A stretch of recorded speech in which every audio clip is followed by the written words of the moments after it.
보도의 진실을 들여다보고 시청자의 진심에 귀 기울이는 시간이죠. YTN 뉴스 FM 열린 라디오 YTN 시작합니다. 저는 아나운서 최희입니다.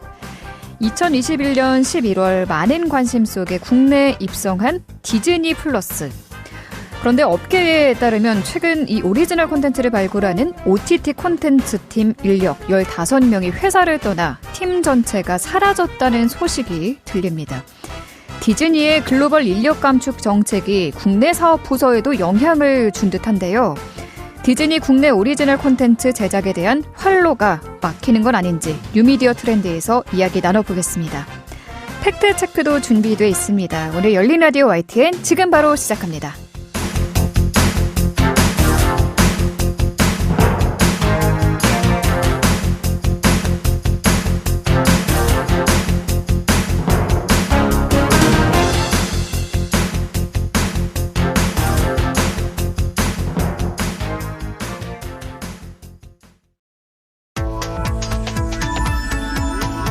미디어가 전하는 이슈에 대한 다양한 분석과 팩트체크까지 바로 보고 뒤집어 보고 꼭꼭 씹어보기 위한 미디어 비평 프로그램 열린 라디오 YTN.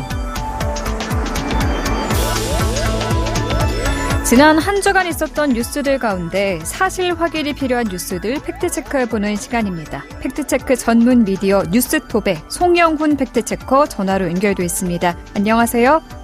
네, 안녕하세요. 네, 오늘 첫 번째 팩트체크 실업급여에 대한 내용이네요.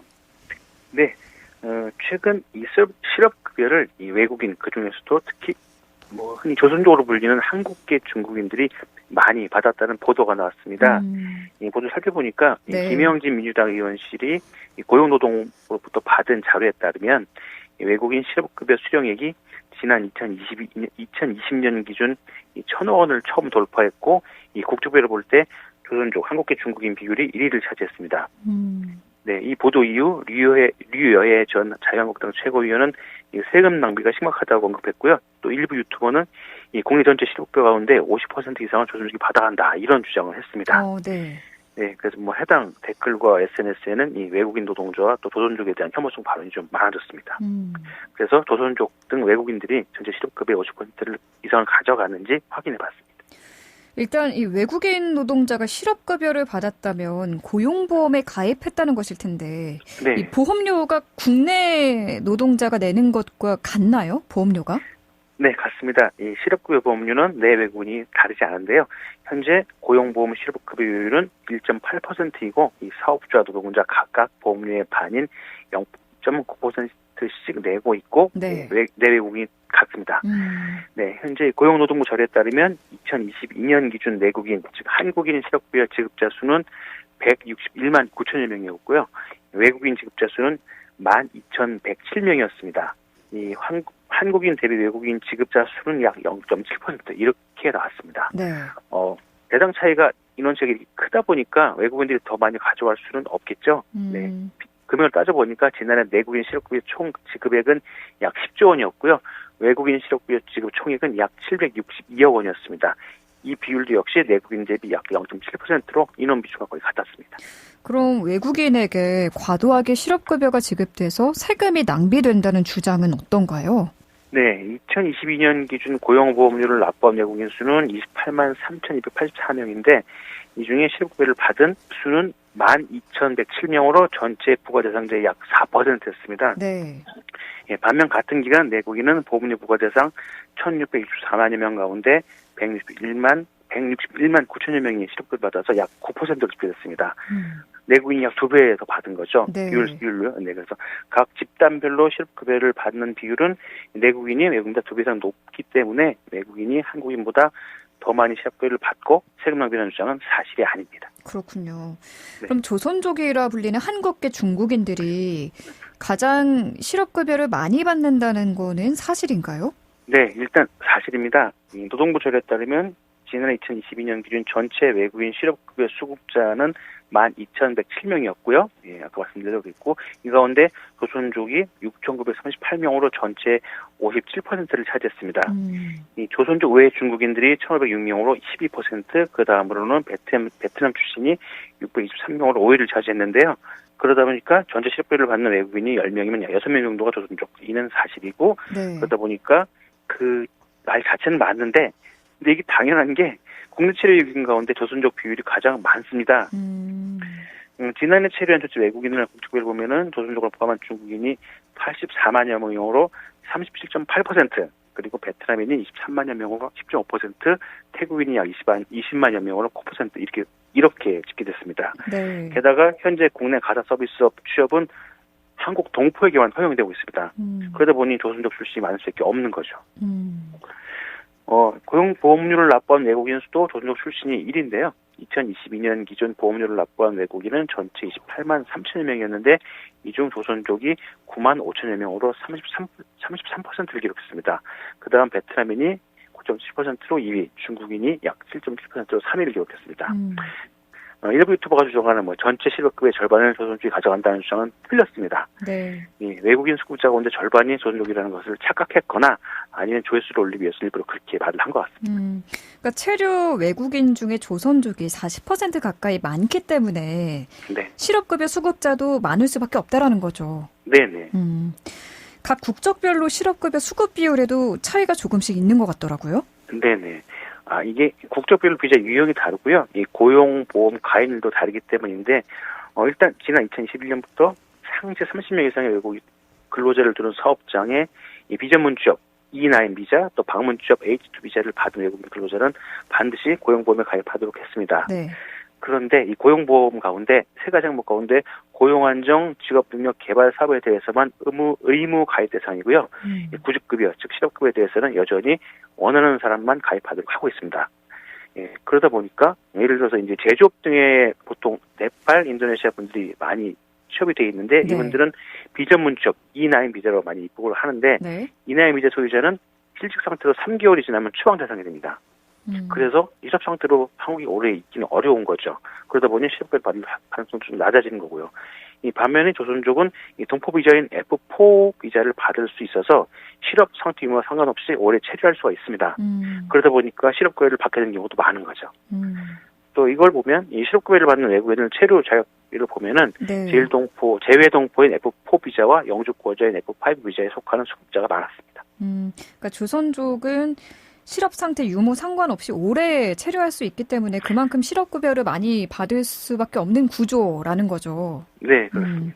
네, 정리를 하면 지난해 실업급여 수급자 가운데 절반 이상은 조선족이라는 건 외국인 수급자 가운데 조선족의 비중입니다. 한국 전체 수급자가 아닙니다. 네. 따라서 전체 실업급여 가운데 절반을 조선족이 가져간다라는 주장은 거짓으로 판정했습니다. 다음 팩트체크 내용은 어떤 건가요? 네, 최근 전남 광양 제철소 앞에서 이 농성을 보이던 한국노총 금속노련 관계자가 강제 연행되는 과정에서 경찰이 휘두른 곤봉에 맞아 머리를 맞아서 부상을 입고 병원으로 옮기는 사건이 있었습니다. 네. 이 사건이 한국노총은 대통령직 속 경제사회노동위원회 불참을 선언하고 이 정부 퇴진운동까지 벌이고 있는 상황인데요. 이와 관련해서 정치권에서 논란이 일었는데 그중에 눈에 띄는 발언이 있었습니다. 네. 서동용 민주당 의원이 지난 문재인 정부 당시 진보 보수층을 가리지 않고 많은 집회가 있었지만 이 집회 참가자들에 대한 강제 진압 소식을 들리지 않았다. 이런 말을 했습니다. 이 내용을 좀 검증해봤습니다. 그러니까 지난 문재인 정부 때 집회 강제 진압이 없었나 살펴보신 거군요. 네. 예, 일단 이게 없었다를 거기에 따르면 당시 모든 집회에서 강제 진압이 있었는지를 다 확인해야 하는데 영상과 언론들을 좀 검색해 보니까 어렵지 않게 그 사례를 찾을 수 있었습니다. 그러셨군요. 예, 사드 반대 집회 때였는데요. 일단 사드는 이 박근혜 정부 때인 지난 2016년 경상북도 성주군 초전면 소송리에 주한미군 고고도 미사일 방어 체계, 이게 사드인데요. 이 네. 배치 지역으로 결정이 됐습니다. 하지만 이 사드 도입을 반대하는 지역 주민들과 시민사회 단체들은 이 소송리에서 집회를 열었고 경찰과 대치를 했습니다. 그리고 박근혜 대통령 탄핵 이후 문재인 정부로 정권이 유지됐지만 이 사드 배치는 철회되지 않았죠. 그러면서 당시 경찰은 이 사드 도입을 막으려는 반대 집회에 대해 수차례 강제 진압을 했습니다. 네. 이 과정에서 집회 참가자들이 다치는 일도 발생했었습니다. 네. 사례를 보면 2017년 9월 6일부터 7일까지 사드 잔여 발사대 4기를 실은 이 주한미군 차량 10여 대를 막아선 100여 명의 마을 주민들과 이 시민단체 회원들이 이 밤새 15시간 동안 경찰과 대치했는데요. 이때 경찰이 강력히 해산하는 과정에서 지역 주민 등 20여 명이 부상을 입었습니다. 그리고 2018년 4월 23일 사드 배치 반대 시위 때도 이 주민과 반대단체 시민들이 가운데 진압으로 끌려나가는 것을 영상이나 사진을 통해서 확인할 수 있었고요. 2021년 1월 23일에도 이 경찰과 대치했던 한 집회 참가자가 이 대치 과정에서 부상을 입고 병원으로 옮겨지는 일도 있었습니다. 예, 이렇게 여러 사건이 있어서 이 당시 사드 철회 평화 회의는 2021년 7월 20일 기자회견을 열고 이 경찰 폭력에 대해서 국가인권위원회에 진정을 신청하기도 했습니다. 네. 사드 배치에 반대하는 소성리 마을 주민과 경찰과의 그 대치가 있었고 경찰의 강제 진압이 있었다라는 거죠? 네네. 그럼 사드 집회 외에 혹시 다른 집회에서도 강제 진압 사례가 있었나요? 제가 쭉 봤는데 그 모든 상황을 다 제가 일일이 참석한 게 아니고 이제 확인이 어렵긴 하지만 현재 언론 보도를 영상을 통해서는 확인할 수 없었습니다. 그래서 사드 반대 집회 외에 다른 집회에서 경찰이 물리력을 행사하며 강제 해산하는 사례는 찾을 수 없는 걸로 했습니다. 그러면은 서동룡 의원의 지난 문재인 정부 당시 집회 참가자들에 대한 강제 진압 소식은 들리지 않았다라는 발언에 대해서는 어떻게 판정을 내리면 될까요? 네, 일단 대체로 사실 아님으로 판정했습니다. 이 배경에는 이게 좀 국제 문제인 경우여서 그냥 게다가 국제 군사적인 배경이기 때문에 그냥 계속 시대를 놔둘 수 없다는 상황이 좀 반영된 걸로 보고요. 좀 특별한 상황을 감안해서 대체로 사실 아님으로 판정을 했습니다. 알겠습니다. 마지막 팩트 체크는 어떤 건가요? 네, 캠핑 수요가 늘고 이 장비도 다양해지면서 이 캠핑용 자동차, 캠핑카에 대한 관심과 수요가 많이 늘고 있는데요. 최근 이 캠핑카가 늘다 보니까 이 주차할 곳이 마땅치 않은데 아무데나 주차해서 주차하는 민원이 좀 많이 늘어나고 있습니다. 이 캠핑카의 경우는 과도한 주차 공간을 차지할 뿐만 아니라 이 보행자의 통행에 불이익을 주는 경우도 많죠. 네, 워낙 크다 보니까 차 자체가. 네, 그리고 이제 여행을 가는 날보다 안 가는 날이 훨씬 많다 보니까 이 캠핑카는 이 장기 주차를 하는 경우가 많습니다. 그러다 보니 캠핑카가 있는 경우 그 인근 주민들의 불만이 커질 수밖에 없는 거죠. 네, 그래서 이와 관련해서 최근 소셜미디어를 중심으로 이 차고지를 확보하지 않은 캠핑용 자동차는 불법이라는 주장이 나왔습니다. 이 주장에 따르면 캠핑용 자동차는 화물차로 분류돼서 차고지 증명제를 적용받는데 그러려면 주차 공간을 확보해야만 캠핑용 자동차를 등록할 수 있기 때문에 길가나 공용 주차장 등에 무단 주차하는 캠핑용 자동차는 모두 불법이라는 거죠. 이 내용을 좀 따져봤습니다. 일단 캠핑용 자동차, 이 캠핑카가 승합차인 줄 알았는데 화물차로 분류가 됐었나요? 네, 몇 년 전에 바뀌었습니다. 이 문화체육관광부와 한국관광공사가 지난해 9월 발표한 2021 캠핑 이용자 실조사에 따르면 이 캠핑카 신규 등록 대수가 2016년에는 1,881대였는데 2021년 11월 기준 5,693대로 급격히 늘어났습니다. 이 기간 동안에 캠핑카에 대한 법 규정이 바뀌었는데요. 네. 말씀하신 대로 기존에는 승합 자동차로 분류가 됐어요. 그래서 차고 지정 대상이 아니었는데 2020년 2월 28일부터 시행된 자동차관리법에 따라서 승합 자동차로 분류됐던 규정이 삭제되고요. 특수 용도형 특수 자동차로 분류하게 됐습니다. 이때부터 캠핑카에도 차고지 증명제가 도입됐습니다. 이 특수용도용 특수자동차는 이 화물자동차 운수사업법 55조에 따라서 자가용 화물차에 해당이 되는데요. 이 자가용 화물자동차의 경우에는 화물자동차 운수사업법 시행규칙 48조에 따라서 사용 신고 시 차고 시설을 확보했다고 증명해야 하기 때문입니다. 그러니까 이 화물차로 분류가 되면은 차고 시설을 확보해야 하는데 캠핑용 자동차가 화물차로 분류되면서 차고지 증명제를 적용받는다라는 주장은 현재 기준으로 사실이군요. 네네, 그렇습니다. 그런데 이 법 개정 이전에 등록한 경우에는 이 해당 조항이 소급 적용되지 않습니다. 그래서 차고지를 확보하지 않은 모든 캠핑용 자동차가 불법인 건 아닌 거죠. 2020년 2월 28일 전에 등록한 캠핑용 자동차라면 차고지를 확보하지 않아도 되기 때문입니다. 승용차일 때는? 네, 그러니까 그 전에 등록한 거죠. 네네. 네. 게다가 이 차고지 증명제 시행 이후에도 이 등록한 캠핑용 자동차가 그러니까 차고지 증명을 했지만 차고지가 아닌 곳에 다른 곳에 주차해도 처벌할 수 있는 조항이 없습니다. 그러다 보니까 이 공용주차장이나 휴게소의 장기간 주차거나 뭐 차량통이 적은 뭐 도로변, 공터등에 무단 주차해도 처벌할 수가 없는 거죠.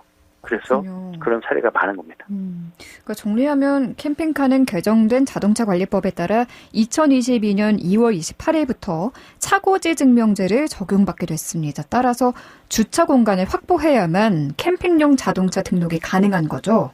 네, 그렇습니다. 그런데 이전의 등록권 차는 해당 지형을 적용받지 않아서 차고지 확보 의무가 없는 거고, 이 법 개정 이후의 등록권 캠핑카의 경우도 차고지가 아닌 곳에 주차를 해도 처벌할 수 있는 조항이 없습니다. 그래서 차고지 확보하지 않은 캠핑카는 불법이라는 주장은 절반의 사실로 판단해야겠군요. 오늘 말씀 여기까지 듣겠습니다. 감사합니다. 네, 감사합니다. 네, 지금까지 뉴스톱 송영훈 팩트체커였습니다.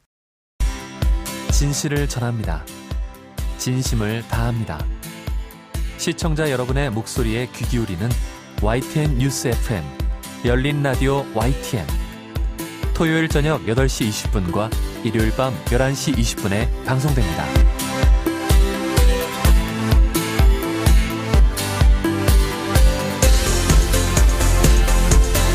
이번에는 YTN 라디오 프로그램들 모니터링하고 평가해 보겠습니다. 오늘은 박채린 시청자 평가원과 전화 연결돼 있습니다. 안녕하십니까? 네, 안녕하세요. 네, 이번 주에는 어떤 프로그램 살펴보셨어요? 네, 이번 주엔 매주 평일 오후 1시부터 2시까지 방송하는 이슈앤피플을 들었습니다. 모니터 기간은 5월 29일부터 6월 9일까지 총 2주간입니다. 네, 최근 시사 프로그램 보면 후쿠시마 오염수 방류 문제가 빠지지 않고 다뤄지고 있는데 이슈앤피플에서는 어떻게 다뤄졌다고 보세요? 네, 지금까지도 후쿠시마 오염수 방류 문제를 두고 공방이 계속되고 있는데요. 이슈앤피플도 지난 2주간 여러 전문가와 정치인의 다양한 의견을 들으려 노력해왔습니다. 또 출연자들이 안전성 문제를 쉽게 풀어서 설명하려 한 점도 좋았습니다.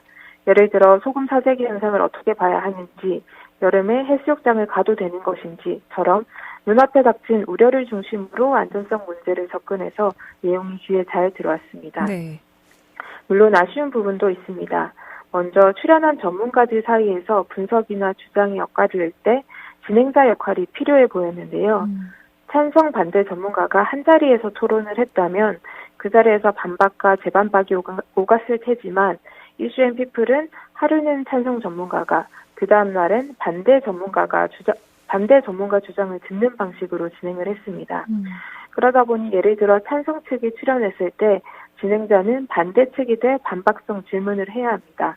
그런데 이런 부분에서 적극적인 질문이 잘 안 보였습니다. 네. 예를 들어 지난 6월 1일 출연한 강건욱 서울대 해괴학과 교수는 우리나라 수탈단이 오염수 시료를 채취하지 않았다는 우려에 대해서 이렇게 분석을 했습니다. 시료 채취를 진행한 IAEA는 상당한 전문가 집단이며 한국뿐 아니라 프랑스, 아르헨티나, 미국 등 여러 나라 전문가들이 다 포함되어 있기 때문에 데이터 조작이 불가능하다고 주장했습니다. 네. 반면 그 다음 날인 6월 2일 출연한 양이원영 더불어민주당 의원은 IAEA 보고서는 일본 정부에 위임받은 것에 대해 분석을 한 것이기 때문에 결국은 동경전력이나 일본 정부의 어떤 취지와 의도대로 보고서가 나올 수밖에 없다는 발언을 했습니다. 앞선 강건욱 서울대 교수 주장과는 반대되는 내용입니다. 그렇다면 진행자는 어제 출연한 강건욱 교수는 여러 나라가 참여했기 때문에 데이터를 신뢰할 수 있다는 입장이다. 이에 대해서 어떤 의견이냐 정도는 물어봐줬어야 합니다. 그래야 누구 말이 더 설득력이 있는지 청취자가 나름의 판단을 할 수 있었을 것입니다. 그러니까 제시한 주장이 각기 다를 때, 찬반 의견이 나뉠 때 이를 비견하는 질문이 나왔어야 한다는 지적을 해주셨습니다. 청취하면서 또 살펴보신 부분은 뭐가 있을까요? 네, 인터뷰 주제에 대해 사전 조율이 잘 되지 않은 듯한 모습이 노출됐는데요. 앞서 언급했던 강건욱 서울대 해괴학과 교수 인터뷰 때입니다. 이 인터뷰는 후쿠시마 수찰단이 수찰 결과를 브리핑한 다음 날 이뤄진 것으로 이 브리핑 내용을 중심으로 이야기가 될 것이라는 진행자의 예고가 있었습니다. 네. 본격적인 첫 질문도 어제 브리핑 내용을 좀 보셨죠, 교수님이었습니다. 그런데 교수는 못 봤습니다라고 말을 했습니다. 진행자는 브리핑에 대한 질문을 좀 드릴까 했는데 라고 좀 당황한 듯 대답을 했는데요. 네. 다행히 진행자가 브리핑 내용을 간결하게 잘 설명을 해줘서 무사히 끝나긴 했습니다. 그럼에도 방금 전에 끝난 브리핑이 아닌 어제 있었던 브리핑 내용에 대해 이러한 장면이 노출되는 것은 준비 부족으로밖에 보일 수밖에 없습니다. 또 이러한 상황은 인터뷰 내용의 부실로 이어질 수 있습니다. 앞으로는 사전 준비에 좀 더 신경을 쓸 필요가 있어 보입니다. 네. 이슈앤프폴 프로그램 속에 옥경이 토론이라는 토론 코너도 있는데요. 이 코너는 어떻게 보셨어요? 네, 발언권을 공정하게 배분하지 못한 점을 지적을 하고 싶습니다. 옥경이 토론은 매주 목요일 여야 정치인이 여러 사안에 대해 토론을 하는 시간인데요. 네. 여야 의원이 함께 출연했을 때에는 특히 진행자는 발언 시간을 공평하게 배분하려고 노력을 해야 합니다. 그런데 지난 6월 8일 옥경이 토론에선 국민의힘 의원 발언만 듣고 끝내버린 경우가 있었습니다. 시민단체 보조금 유용 의혹과 관련해서 이날 출연한 정옥임 전 국회의원이 3문장 정도로 비교적 길게 이야기를 했습니다. 근데 정 전 의원의 발언이 끝나자마자 진행자는 야당 쪽 출연자인 신경민 전 의원에게 신 의원님 말씀도 들어야 되는데 그냥 정 의원님 말씀으로 가능하도록 하죠라고 말한 뒤에 프로그램을 끝냈습니다. 보통 시간이 부족하면 논의 시작 전에 진행자가 양쪽에 몇 초 안에 끝내달라는 식의 말을 하는 경우가 있는데 그런 요청도 없었습니다. 네. 상대 의원이 항의할 시간조차 없이 끝내버렸는데요. 여야 의원이 출연할 때는 시간 배분을 잘해서 이런 일을 방지했으면 좋겠습니다. 네, 알겠습니다. 오늘 시청자 평가는 여기까지 듣겠습니다. 말씀 고맙습니다. 네, 감사합니다. 네, 지금까지 박채린 시청자 평가원이었습니다. 열린 라디오 YTN에서는 시청자 여러분의 목소리를 듣습니다. 참여 신청과 의견은 유료 문자 샵 0945, 우물정 0945나 YTN 라디오 프로그램 열린 라디오 YTN 게시판을 통해 남겨주세요. 뉴미디어 트렌드와 함께 해주시는 분이죠. 콘텐츠를 사랑하는 분이십니다. UID의 김조환 이사 전화 연결되어 있습니다. 이사님 안녕하세요. 안녕하세요. 네, 이사님. 요즘 궁금한 게 있어요. 디즈니가 최근에 네네. 콘텐츠를 지우고 있다라는 소식이 들리던데 이게 무슨 일인가요? 요즘에 OTT 업계 분위기를 대변하는 내용인 것 같은데요. 디즈니 플러스가 자사 라이브러리에서 콘텐츠를 하나둘씩 빼고 있다고 합니다. 사실이고요. 네. 특히나 이제 영화 윌로우, 마이티 덕스, 베네딕트 비밀 클럽 등 그 수십 편의 영화 TV 프로그램을 디즈니 플러스랑 미국에선 또 디즈니가 갖고 있는 훌루라는 또 OTT 서비스가 있는데 여기서도 빼기로 했고요. 워너브라더스도 지난해 여름부터 어린이용 TV 프로그램 나투레이트 쇼 위드 엘모, 그다음에 청소년 드라마 제너레이션 등의 그 자사 브라더스 스프링 플랫폼인 피카에서 또 빼기 시작하고 있어가지고 네. 워너브라더스는 맥스군요. 죄송합니다. 네, 빼기 시작해서 콘텐츠를 계속 삭제해 나가고 있는 추세입니다. 아니 애써 만든 콘텐츠를 왜 빼내고 있는 건지 이유가 어떤 거죠? 콘텐츠를 많이 둘수록 이게 이제 현금 흐름 자체가 좀 안 좋아지고요. 이제 부채로 인식되는 경우도 있고, 그다음에 이제 저작권료를 지불해야 되기 때문입니다. 그러니까 그래서 사용자로부터 받는 사용료를 는 일정하죠. 가입자가 늘지 않는 한 그 사용 매출은 계속 있는데 네. 어떻게 보면 사용량도 있지만 콘텐츠의 양에 따라서 분배해야 되는 수익금이 늘다 보니까 콘텐츠가 늘어나면 어떻게 보면 그 저작권료로 나눠주는 금액은 줄 수밖에 없고요. 네. 네, 그러다 보니까 이제 콘텐츠를 좀 삭제하면 줘야 되는 돈을 좀 줄일 수도 있고, 그다음에 자기네들이 갖고 있는 오리지널을 좀 더 거기다 수익을 더 많이 배분할 수도 있고 이런 것들이 생기겠죠. 그렇군요. 또 이런 이유 중에 하나가 이제 잘 되고 있으면 이러지는 않았을 거 아니에요. 네, 지금 3개월 동안 한 400만 이상 가입자를 잃었고요. 디즈니 플러스의 경우. 네.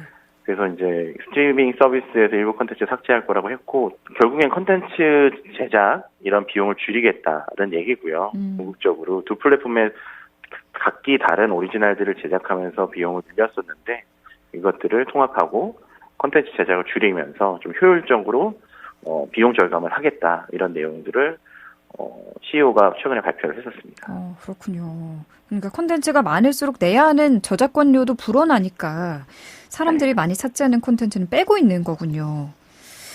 그런데 이뿐만이 아니라 아시아 지역의 TV 채널을 몇 개 폐쇄한다라는 말도 들리더라고요. 이건 어떤 얘기예요? 디즈니가 최근에 이제 많은 행보를 보이고 있는데 아시아 시장에 TV 채널을 다수 폐쇄한다고 해요. 그 중에서도 이제 한국에도 포함되어 있는 월트 디즈니 컴퍼니 코리아가 있던 채널도 포함되게 2개가 포함되어 있다고 하고요. 네. 대표적인 채널은 이제 이게 디즈니 채널이었어라고 생각하실 수 있는 내셔널 지오그래피, 내셔널 지오그래피 와일드. 그다음에 이제 해외 쪽에 있는 스타 차이니즈 무비스, 스타 차이니즈 채널, 스타 무비즈, 스타 월드 등이 있습니다. 네. 그중에서 이제 디즈니 코리아는 내셔널 지오그래픽과 내셔널 지오그래픽 와일드 채널을 한국에 운영 중이었는데요. 홍콩 한국 지역에서는 9월 말에 다 폐쇄를 하고 네. 12월 말에 또 대만에서는 또 채널들을 종료한다고 합니다. 그럼 9월 말에는 그 우리나라에서 내셔널 지오그래픽 그리고 내셔널 지오그래픽 와일드는 볼 수가 없는 거예요? 아니요. 그 OTT 서비스인 디즈니 플러스에서 그 안에서만 볼 수 없는 거군요. 네. 그러니까 오히려 지금 점점 더 디즈니 플러스에 올인하고 그다음에 이제 방송에 대한 운영 비용이나 이런 것들을 좀 효율적으로 하겠다라는 좀 움직임이 보이는 것 같습니다. 뭐 콘텐츠도 줄이고 TV 채널도 이렇게 없애고 뭐 이런 걸 보면은 상황이 참 녹록치 않은 것 같아요. OTT 업계 동향 어떻습니까? 이제는 좀 정체기에 된 것 같아요. 이제 사실은 우리 코비드-19 그 코로나 시국 때 굉장히 많이 성장한 게 또 OTT 서비스였는데 네네. 이제는 이제 고속성장 시기가 막을 내리고 전체적으로 경제가 불황일 때 가장 먼저 줄이는 것들이 이제 문화생활 비용이잖아요. 네. 최근에 그러기다 보니까 극장도 되게 어려움을 겪고 있고.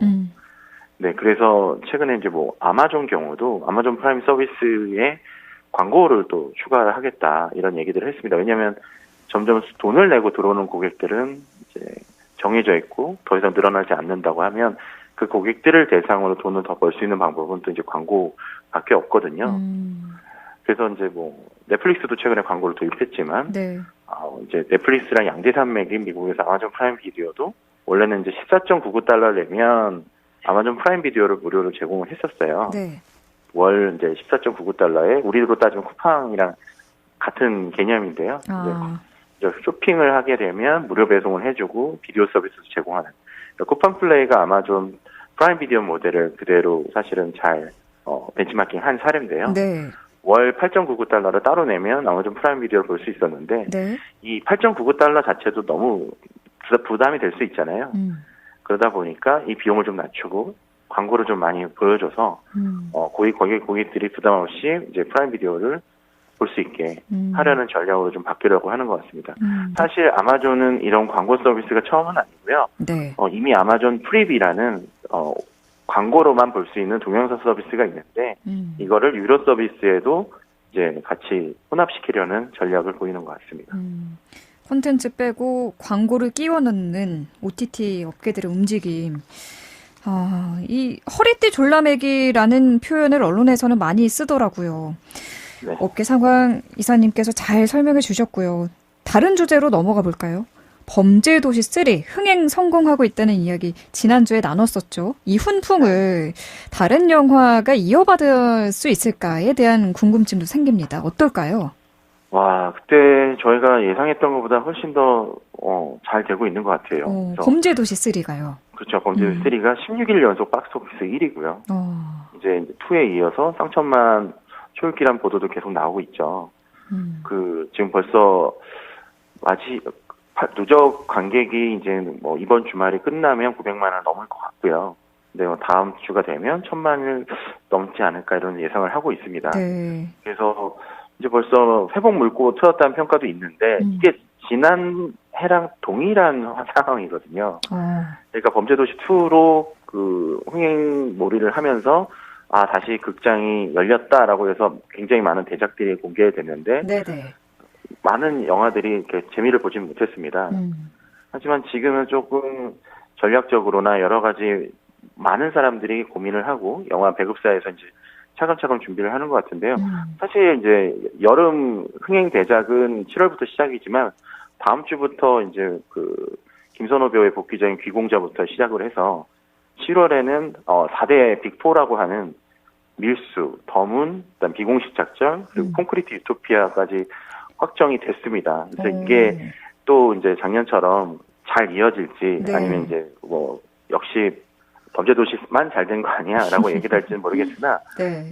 그 밀수 같은 경우는 모가디슈 이후로 2년 만에 선보이는 그 이승환 감독 신작이고요. 네. 네.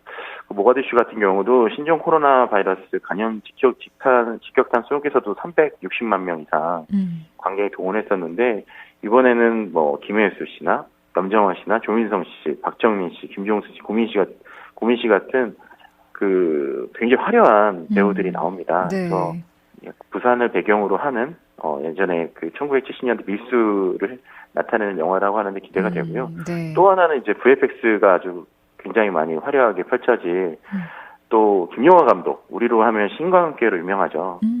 네, 더문이 영화가 기다리고 있고요. 네. 이제 첫 우주 프로젝트고 이제 우주대원 선우가 고립이 되어 달에서 그래서 그걸 구하려는 우주센터장 제국의 사투를 그린 영화인데요. 설경구, 두경수, 김희애 씨가 캐스팅됐습니다. 너무 기대되는데요. 네, 그리고 비공식 작전은 또 어떻게 보면 그 흥행 보조 수표들인 하정우, 주지훈 씨의 주연으로 네. 나오는 영화고요. 그래서 이거는 더문이랑 같은 날 개봉을 해서 사실 이게 어떻게 이게 눈치 작전이 실패한 거냐 이런 얘기도 나오고 있는데 왜냐하면 보통은 한 주를 미루거나 네. 한 주에 전에 나오거나 이렇게 하잖아요. 그다음에 이제 콘크리트 유토피아 같은 경우는 캐스팅으로만 해도 굉장히 많이 화제가 된 영화죠. 네. 그 대지진으로 폐허가 된 서울에서 유일하게 남은 아파트에 생존자들이 모여 사는 이야기 그린 재난 영화고요. 이병헌, 박서준, 박보영 씨가 출연합니다. 밀수, 더문, 비공식 작전, 콘크리트 유토피아. 이게 이른바 지금 빅4 영화로 불리고 있는데 입소문을 좀 잘 타서 올여름 극장 가는 관객들로 붐볐으면 좋겠네요. 이번 주 화제의 영상도 알아볼까요? 어떤 영상 준비하셨어요? 저도 이 영상 보고 라이브 영상 보고 되게 뭉클했는데요. 방탄소년단 BTS가 데뷔 10주년을 맞았어요. 네. 그래서 깜짝 선물을 공개했는데 테이크 2라는 새로운 노래 싱글을 공개했습니다. 그래서 지난 13일 공식 SNS에서 싱글과 함께 라이브 클립도 올렸는데요. 아마 네. 이제 군대 가기 전에 찍은 영상으로 생각은 드는데 이제 그 이번 영상이 방탄소년단 10주년 기념 페스타 2024년 BTS 페스타 일환으로 데뷔일에 맞아 공개를 했어요. 입대 전에 미리 찍어놓고 이번에 공개한 거군요. 예, 잘 숨겨놨다가 공개를 했는데 사실 이 댓글들 보면 네. 팬들이 너무 기다렸다는 게 보이더라고요. 너무 반갑고 노래하는 모습 보니까 너무 좋다. 네. 이런 것들이 보이면서 이미 신곡은 스포티파이와 미국의 스포티파이 일본 오리콘 차트 1위를 휩쓸고 있습니다. 와, 그렇군요. 데뷔 10주년을 맞아서 정말 말 그대로 선물 같은 곡이 나온 거네요. 알겠습니다. 오늘 말씀 여기까지 듣겠습니다. 이사님 감사합니다. 네, 감사합니다. 네, 지금까지 뉴아이디의 김조한 이사였습니다.